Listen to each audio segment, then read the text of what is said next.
Who the fuck puts a bench there, bro? Yeah. And why is it facing like that? Why does it look like that? We're about to see Dragon movie 50% animated, not 100% animated. What are our thoughts? Just point at it.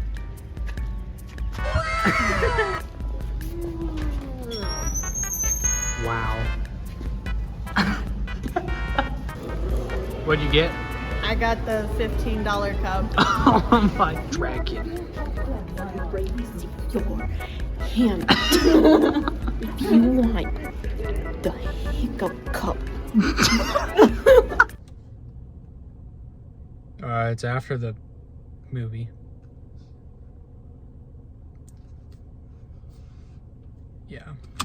Yeah, it was bad. Alright, we're gonna rant about the new How to Train Your Dragon remake, but I want to make it a little bit more interesting, so we're gonna go on a walk. Someone recommended this a couple months ago. I'll remember to tag them in this part of the video. And yeah, so we're gonna go walk and ramble. Yep. Walkie&Talkie. Walkie&Talkie. Walkie&Talkie.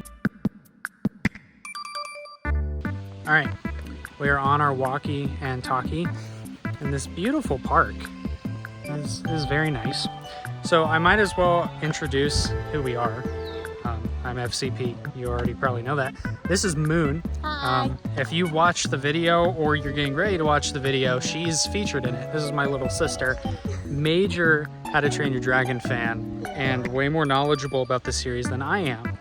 I know the music, she knows everything else. Yep. So why don't we start off with Moon's perspective on when the How to Train Your Dragon remake trailers came out. We'll start there. I have always been a fan of this movie, and Hold the phone. okay. Yeah. There was something so, I guess, charming about the trailers.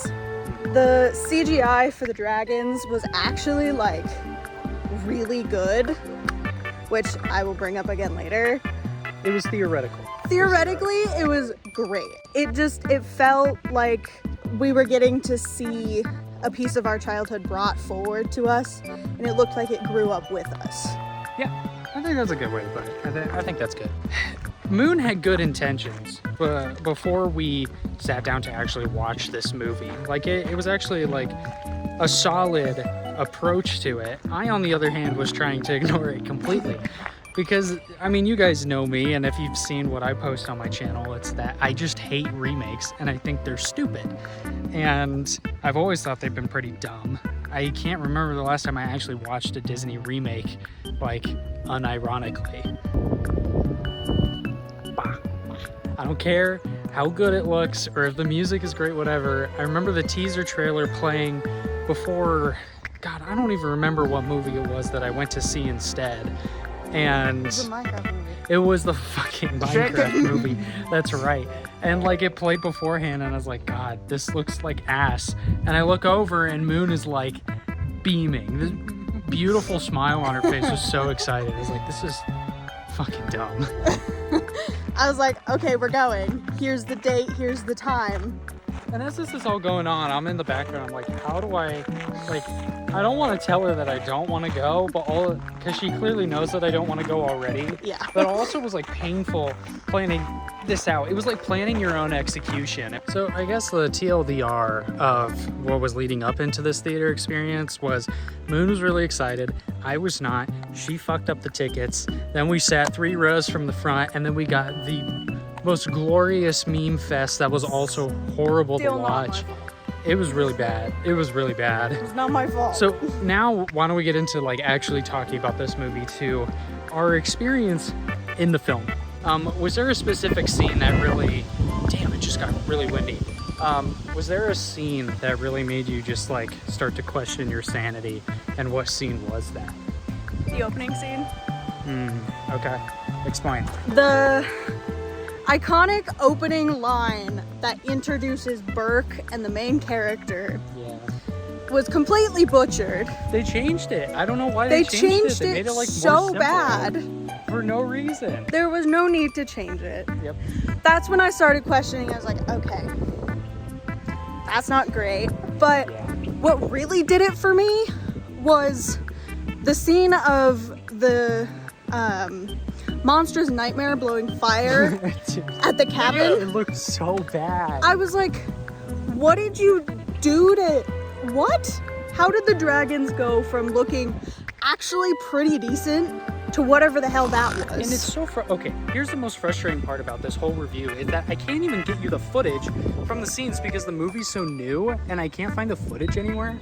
And it's so frustrating. I don't know. I was not a fan of the fact that there were multiple scenes in this movie where they really tried to like recreate the original animated film, but you could clearly tell that because of the budget, they weren't able to CGI everything in. So like your framing for shots and stuff is all thrown off because you don't have the budget to make it achievable. Whereas in animation, you can just try. You can just try. So it's like, you have your 100% animated How to Train Your Dragon film. There's no reason to have a 50% animated film. Literally, make it make sense. It makes no sense. I know what you're probably thinking right now. Oh my God, that sounded like someone screaming. Yeah. It's just someone going along the bridge on a bike. I know what you're probably thinking, audience member, right? That all of these things that we're talking about right now are very small, like details. And you'd be right. However, when you watch throughout the entire film, and all of them start to add up, it just like creates this feeling of like, why are we even doing this spider in the first place? It was stupid. One of the biggest things they changed was, it sounds small when you talk about it, but the hiccup in Astrid Romance Oh God. was so forced. The chemistry was not there, dude. It The was so bad. actress that played Astrid had no heart in the way she delivered her lines. Yeah. You ever wonder the and at the? The what? It's like, oh, we forgot this was an aspect of the movie. Make them kiss. There was this weird classist thing going on. Oh my God, Where yeah. she was like, oh, Hiccup, you're part of this, like, you know, you're the chief's son, so like you have money and I don't have money and you have a nice house. Which like is not was, how that works. I don't know why they had to write that in. It was really, really strange. But yeah, like that was the thing. Like they kept like spoon feeding these things in to the audience that like didn't really need to be in there. Like, don't get me wrong, if you want to like talk about classism and like the issues with that, like that's fine. But when you write it into a weirdly delivered sentence for the actress to deliver that has nothing to do with the rest of the movie, and then you never bring it up again, Yeah. what is the point? They also did the same thing with Snotlout. Wait, no, it wasn't Snotlout. It was his dad. Who the fuck was Spitelout. it? What? That's his name? His name is Spitelout. Oh, The that's thing- the dad's name. That's the dad's name. Yeah. We don't meet him until the end of Race to the Edge, which Yeah. is the TV series. Yeah, I don't know why they like wrote him in and then they're like, clearly they're trying to make you sympathize with like his son about it because he's like, did I do great, Dad? And his dad is just gone. Look, okay, here's what you need to know. Force. Okay, here's the thing, is that with what I just mentioned, it all leads to the pacing issues with this remake and how really you could tell that they couldn't have the budget nor, you know, the effort from their CGI artists. Dude, they probably pay them like a nickel an hour. Like, That's not right. like, dude, I feel so bad for the CGI artists in this. Clearly, you could tell that they didn't know what to do with how much screen time the dragons have in the original animated film. So they just like ended up putting these little interjections of character development stuff. But since it wasn't delivered well, the pacing of the film felt terrible. We're turning around because it's really hot and the road is over there and it's really, really loud. You can't see because there's trees. Believe it or not, Colorado is actually green right now, which never Right? happens. It's a miracle. But it's like 90 degrees out today. In fact, I think it's hotter than that. 98 degrees. Oh my God. Yeah, we chose not the greatest day to do this walk thing. Ooh, check it. Rock. Check them out. Rocks. Rocks. All right, this is an exciting part of the walk right here. I'm going to explain real quick a little clarification from the main video where I talk about how there's a musical sequence that was changed from the original film to the new film. And what that was when Toothless tackles Hiccup at the beginning after he cuts him loose. There's this really cool like minor theme of the like flying theme It's like a minor version of it in the original film. And like you get that close up on Toothless's eyes and all that. And in the remake, they changed the music there. I can't remember if they actually changed the cinematography too, but they did change the cinematography. Yeah. But the music was my main issue with it, because if you watch that video, Jesus Christ, Win. So the main thing that was my problem with it is that they just like got rid of that musical theme, and all of a sudden, like, it's really frustrating because the music literally shows the characters' relationships and how they're changing throughout the film. That's why so many people loved the original score so much. And John Powell instead decided to just cut it, which I don't understand. And then also over-orchestrate some of the other themes to the point where like I didn't need all those cinematic drums. Like, they really just added them for the sake of adding them and making it feel more epic. But that was what this whole film was. I felt like it was constantly trying to pitch itself as like, oh, this is the original animated film, but like cooler and more epic. And it's like, we don't need that. Nobody asked for this movie. You know, like having to like sit with this like for a while, and especially after making this video, like it's just been more and more frustrating because there are things that just seem like obvious things you wouldn't want to change and keep the same. Like, the overall idea of it clearly was to make money, but beyond that, you could argue that they were trying to like pay homage to the first one the best that they could. Like, they had the same director, they had the same guy playing Stoink, and overall, like they tried their best to like keep that the same, and I can appreciate that. What I'm getting at here is that they clearly wanted to pay homage to the first film, but then what ended up happening is that they would change little things that it was like they just didn't understand what made the first film so great. This is kind of getting at why I think some people really enjoyed this movie, because it's actually had a really positive reception that I've seen on social media. It has been very positive. Which is insane to me. But I think the biggest reason why is because they kept the film similar to the original enough that if you haven't seen the original film somewhat recently, you probably wouldn't even think twice about the differences. Yeah. But after you've watched the original film, which we had the pleasure of seeing earlier this year in January live with an orchestra, which bliss, it was so cool. It was fresh in our heads, and then we went and saw this, and immediately it was clear what they changed. Overall, it just felt like a hollow shell of its former self. Yeah.